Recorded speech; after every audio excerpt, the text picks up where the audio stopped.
Guys, shout out sa inyo. Kita ko yung chat ko.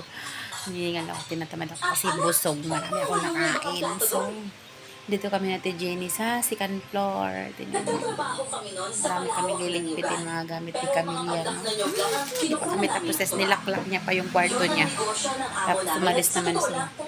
Ayos na namin yung tsaka.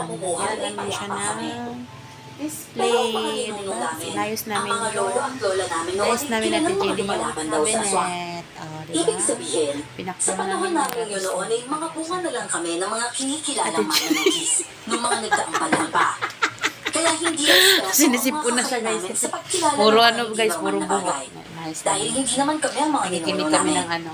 Ang mga kakayanan Hello, na yun ay Coco. hindi na naipasa. Coco. Pero handa kami lumaban kung Nakikinig ano kami man. ng aswang. Hanggang sa isang araw noon, Aswang the Chronicles. Parang ikaw, aswang. Charot. At isa na doon si Nanay Sonia.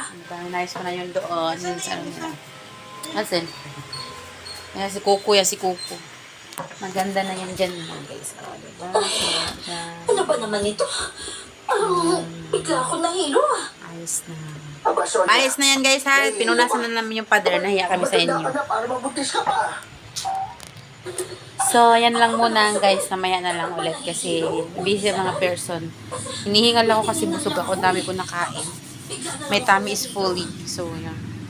Andun yung mga cut sa ano, sa terrace, nilabas muna namin kasi ano, mas maganda pag walang pusa dito. So, yung upuan na yan, ilalagay na namin dito sa my TV para maganda na tingnan. Kasi parating na yung mga people of the month.